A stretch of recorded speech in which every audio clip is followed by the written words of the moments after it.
नमस्कार, video bulletin में आप सभी का स्वागत है। पेश है आज के मुख्य समाचार।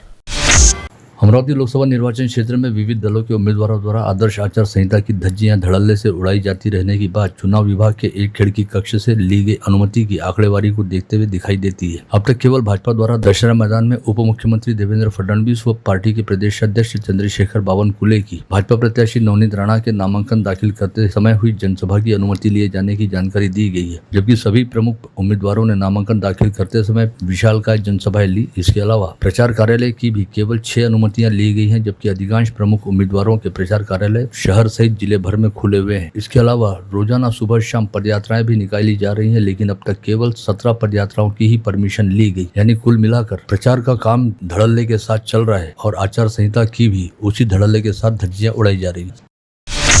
अमरावती जिले की राजनीति में आज बेहद रोचक व दिलचस्प घटना घटित हुई, जब पूर्व सांसद आनंदराव अड़सुल तथा उनके बेटे व पूर्व विधायक अभिजीत अड़सुल के कट्टर विरोधक रहने वाले राणा दंपत्ति ने अड़सुल परिवार के निवास स्थान पर भेंट दी। इस समय अभिजीत अड़सुल ने राणा दंपत्ति का अपने आवास पर यथोचित स्वागत किया। साथ ही राणा दंपत्ति ने भी अभिजीत अड़सुल का सपत्नीक सत्कार करते हुए विगत 10 वर्षों से चली आ रही अदावत को कुछ हद तक कम करने का प्रयास किया। हालांकि इस मुलाकात के दौरान अभिजीत अड़सुल द्वारा मीडिया को दिए गए बयान से साफ प्रतीत हुआ कि रिश्तों की दरार में जमी बर्फ अभी पूरी पिघली नहीं है और 1 दशक से चली आ रही अदावत को अड़सुल परिवार इतनी आसानी से भूलने के लिए तैयार भी नहीं। शेवटी ही प्रथा परंपरा आहे महाराष्ट्राची आणि कोणी पाहुणे आपल्या घरात आले तर नक्कीच आपण त्यांचं स्वागत करतो। आज नेमकं रामनवमीच्या पर्वावर रवीजींकडून मेसेज आला की आम्ही दोघं घरी येऊ इच्छितो। नक्कीच आमच्या घरी आले, आम्ही आमच्या जे आदरातिथ्य करायचं होतं ते आदरातिथ्य केलेलं आहे। बघा, राजकारणात कोणी परमनंट शत्रू नसतो किंवा मित्र नसतो। खास करून आज ही जी लढाई चालू आहे ही देशाच्या पंतप्रधानांसाठी आज सगळीकडे चालू आहे। 400 पारचा आकडा एका ठिकाणी धरलेला आहे आणि देशाचं नेतृत्व जे नरेंद्र मोदी साहेब करत आहेत त्यांच्यासाठी सगळेच्या सगळे लढण्यासाठी तयार होते। आमचे पदाधिकारी आजही स्टँड बायवर आहेत, परंतु कुठेतरी नक्कीच पॉझिटिव्ह चर्चा आता हे गेल्यानंतर आम्ही नक्की बसून चर्चा करू आणि नक्कीच काहीतरी पॉझिटिव्ह आउटकम त्याच्यामधून येईल। आज भूमिका अजून घ्यायची बाकी आहे।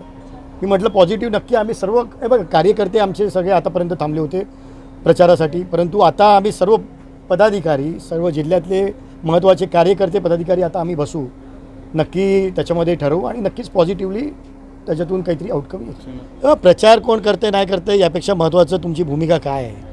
आज ज्या पद्धतीने मी सांगितलं शिवसेना भारतीय जनता पार्टी युतीमध्ये आम्ही आज या निवडणुका लढतो आहे आणि आम्ही एक घटक म्हणून मी सुद्धा पक्षाचा राष्ट्रीय सचिव आहे आणि ते शिवसेनेचे नेते आहेत आणि आजही ते पक्षाच्या उमेदवारांच्याच प्रचारासाठी संपूर्ण राज्यभर फिरत आहेत आणि त्यामुळे त्या ठिकाणी ते व्यस्त आहेत। अभिजीत अड़सुल ने अपने आप को और अपने समर्थकों को फिलहाल स्टैंड बाय भूमिका में बताते हुए कहा कि वे अब अपने समर्थकों के साथ मिलकर विचार विमर्श करेंगे और इस चर्चा में कोई सकारात्मक परिणाम निकलकर सामने आएगा। वहीं दूसरी ओर लोकसभा चुनाव हेतु भाजपा प्रत्याशी रहने वाली नवनीत राणा के प्रति व विधायक रवि राणा ने काफी हद तक समर्पण वाली भूमिका दिखाते हुए अड़सुल परिवार व खुद को समविचारी बताया तथा देश के लिए प्रधानमंत्री मोदी का नेतृत्व जरूरी बताते हुए साथ मिलकर काम करने की जरूरत प्रतिपादित। जो देशाचे पंतप्रधान मोदीजींचा नारा आहे 400 पार या नाऱ्यावर सगळेजण आम्ही काम करत आहे आणि मला वाटतं ते श्री रामनवमीच्या शिवपर्वावर जे आज देशाच्या पंतप्रधानांनी हा दिवस आपल्याला दाखवला, श्री राम भगवंतांना मंदिरामध्ये विराजमान केलं।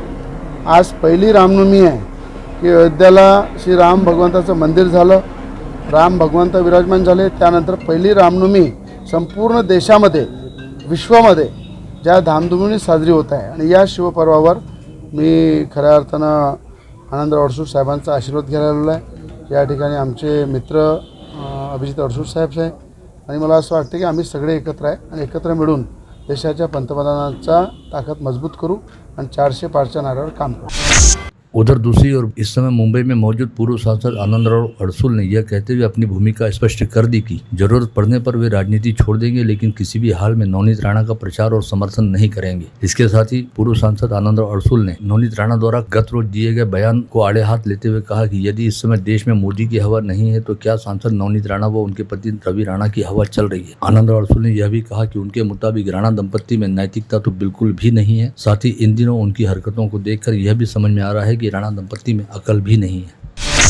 शिवसेना उद्धव बालासाहेब ठाकरे पार्टी के नेता व सांसद संजय राउत आज दोपहर अमरावती पहुंचे। आज शाम 6 बजे सांसद संजय राउत की चांदूर बाजार के बाजार चौक पर आम सभा होने वाली है, जिसके उपरांत वे आज रात अमरावती पहुंचकर रात्रि विश्राम करेंगे और कल सुबह पत्रकारों से चर्चा करने के उपरांत दोपहर में सांस्कृतिक भवन में पार्टी के सम्मेलन को संबोधित करेंगे। महाविकास आघाड़ी के कांग्रेस प्रत्याशी बलवंत वानखड़े के प्रचार हेतु राष्ट्रवादी कांग्रेस शरद चंद्र पवार पार्टी के मुखिया शरद पवार आगामी 22 अप्रैल को अमरावती आ रहे हैं। कांग्रेस के शहराध्यक्ष बबलू शेखावत ने मंडल न्यूज को बताया कि सुबह 11 बजे सांस्कृतिक भवन में शरद पवार का महाविकास आघाड़ी के पदाधिकारियों और कार्यकर्ताओं का सम्मेलन है, जिसके बाद वे होटल महफिल में जिले के अपने नजदीकियों से मुलाकात करेंगे। वहीं आज भारतीय जनता पार्टी के स्थानीय नेता व अमरावती लोकसभा प्रमुख जयंत डेहनकर ने मंडल न्यूज के साथ बातचीत में बताया कि भारतीय जनता पार्टी के 3 बड़े नेता बहुत जल्द अमरावती जिले में पार्टी प्रत्याशी नवनीत राणा के प्रचार हेतु आ रहे हैं, जिसके तहत केंद्रीय गृह मंत्री अमित शाह 22 या 23 अप्रैल को अमरावती आ सकते हैं, जिनकी सभाओं के ओवरलैप के कारण दरियापुर की सभा रद्द की गई। वहीं 20 अप्रैल को देवेंद्र फडणवीस व 21 अप्रैल को योगी आदित्यनाथ अमरावती आ सकते हैं। विगत कुछ दिनों से इस तरह की खबरें चर्चा में चल रही थी कि कांग्रेस के ग्रामीण जिलाध्यक्ष बबलू देशमुख बहुत जल्द कांग्रेस पार्टी छोड़कर भारतीय जनता पार्टी का दामन थाम सकते हैं। ऐसी सभी खबरों को सिरे से खारिज करते हुए बबलू देशमुख ने इन्हें केवल अफवाह बताया। साथ ही कहा कि वे एक निष्ठावान कांग्रेसी के तौर पर जिए हैं और अपनी अंतिम सांस तक कांग्रेस में ही रहेंगे। इस समय बबलू देशमुख ने यह दावा भी किया कि आगामी लोकसभा चुनाव में नवनीत राणा की हार के बाद विधानसभा चुनाव से पहले नवनीत राणा तथा उनके पति व विधायक रवि राणा द्वारा निश्चित तौर पर कांग्रेस पार्टी में प्रवेश कर लिया जाएगा। अरे बाबा, मी बीजेपीत कशाला प्रवेश करू राजा?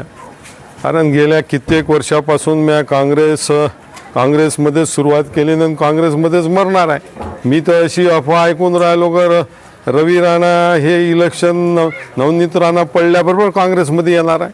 मी तर उलटच ऐकून राहिलो राजा।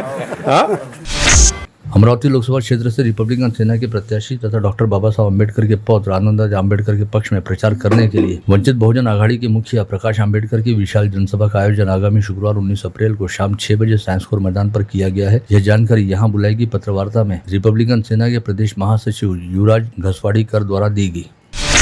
आगामी 26 अप्रैल को लोकसभा चुनाव हेतु अमरावती संसदीय क्षेत्र में होने जा रहे मतदान के मद्देनजर शांति व व्यवस्था बनाए रखने तथा चुनाव को पारदर्शक वातावरण के बीच संपन्न कराने हेतु जिला प्रशासन द्वारा मतदान से 48 घंटे पहले से लेकर मतदान खत्म होने के 3 घंटे बाद तक यानी लगातार 3 दिनों तक समूचे जिले में शराब बिक्री पर प्रतिबंध लगाने के आदेश जारी किए गए हैं, जिसके चलते 24 अप्रैल की शाम 6 बजे से 26 अप्रैल की रात 8 बजे तक जिले में शराब बिक्री पूरी तरह से बंद रहेगी।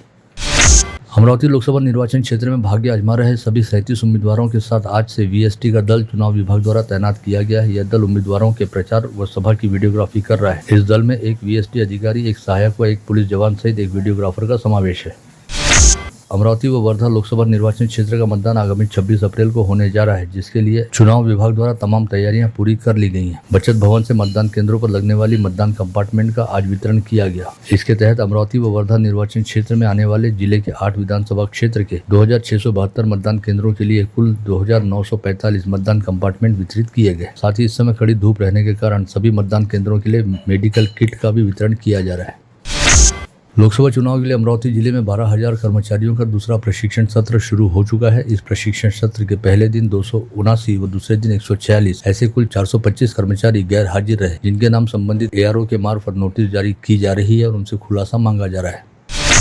जिले के 8 विधानसभा क्षेत्रों में लोकसभा चुनाव के लिए 24,25,000 मतदाता पंजीबद्ध हुए हैं। इन सभी मतदाताओं को उनके मतदान केंद्र और मतदाता सूची के भाग व मतदाता क्रमांक की जानकारी देने हेतु निर्वाचन विभाग द्वारा बीएलओ के जरिए घर पहुंच वोटर स्लिप वितरित करवाई जा रही है। राज्य परिवहन महामंडल द्वारा राजस्व बढ़ाने के लिए गर्मी की छुट्टी में यात्री किराया 10% बढ़ा दिया गया है। यह किराया वृद्धि 15 अप्रैल से लागू की गई है, जो 15 जून तक अमल में रहेगी। इससे पहले दीपावली में भी ऐसे ही किराए में वृद्धि की गई थी।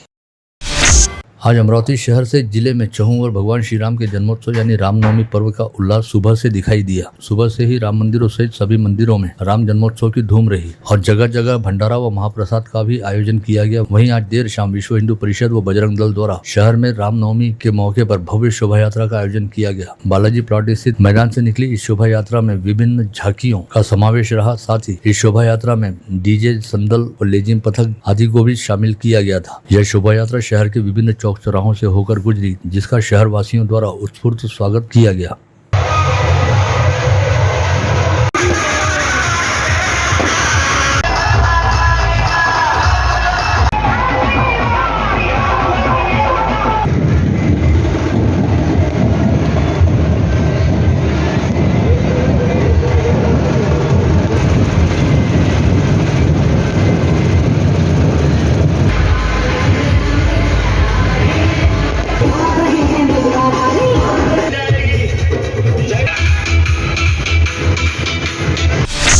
शहर के सराफा स्थित प्राचीन कालाराम मंदिर में रामनवमी पर विशेष नित्य पूजा व अनुष्ठान के साथ ही पारंपरिक दिंडी व भजन का क्रम रहा। मंदिर के भाव उपासनी ने मंडल न्यूज को बताया कि आज बुधवार को पहला जल व दुग्धाभिषेक सुबह 6 बजे हुआ, जिसके बाद दोपहर 12 बजे जन्मोत्सव मनाया गया।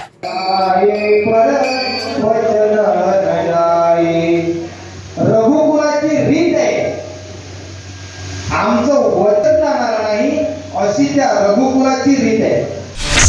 रैली प्लॉट स्थित सत्यनारायण मंदिर में भावी श्रद्धालुओं ने पालने में विराजमान रामलला को झूला झुलाते हुए राम जन्मोत्सव मनाया। यहाँ पर राम दरबार की सुंदर छटा सभी को काफी अलौकिक लग रही थी। बडनेरा रोड के भक्तिधाम मंदिर में राम दरबार व संत जलाराम बापा का आज रामनवमी पर विशेष श्रृंगार किया गया और दोपहर 12 बजते ही राम जन्मोत्सव बड़ी धूमधाम के साथ मनाया गया। यहाँ पर भाईलाल सुमैया व उनके साथियों ने वाद वृंदों के साथ भक्ति गीतों की सुमधुर प्रस्तुति दी।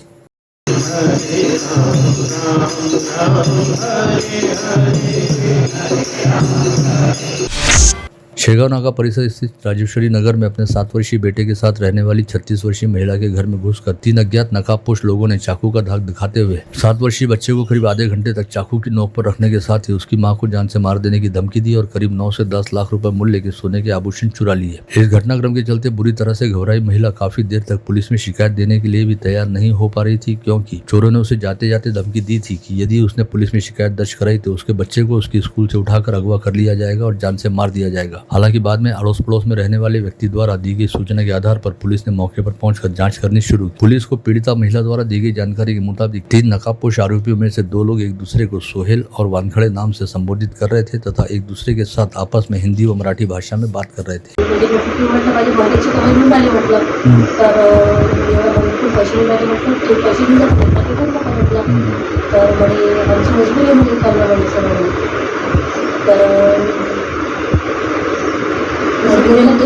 दुसरा आला तरी चाकू से काका मला याला बड़ी क्यों बात करा मुझे से चल बड़ी बेटा बड़ी आसे बड़ी बिंदा सब चल ले चल गई।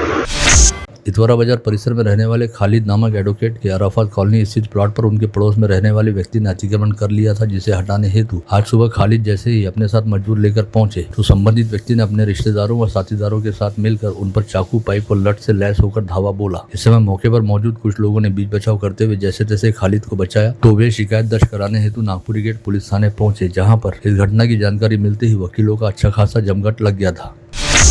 चांदुरेलो तहसील के सावंगा विठोबा गांव के पास स्थित तालाब में आज दोपहर 2 युवकों की डूब जाने की वजह से मौत हो गई। मृतकों की शिनाख्त भातकुली तहसील के आष्टी गांव निवासी निखिल खरचान व प्रणय पायताड़े के तौर पर हुई है। घटना की जानकारी मिलते ही आपदा प्रबंधन व पुलिस की टीम मौके पर पहुंची तथा कुछ ही समय के भीतर दोनों युवकों के शव बरामद कर लिए गए।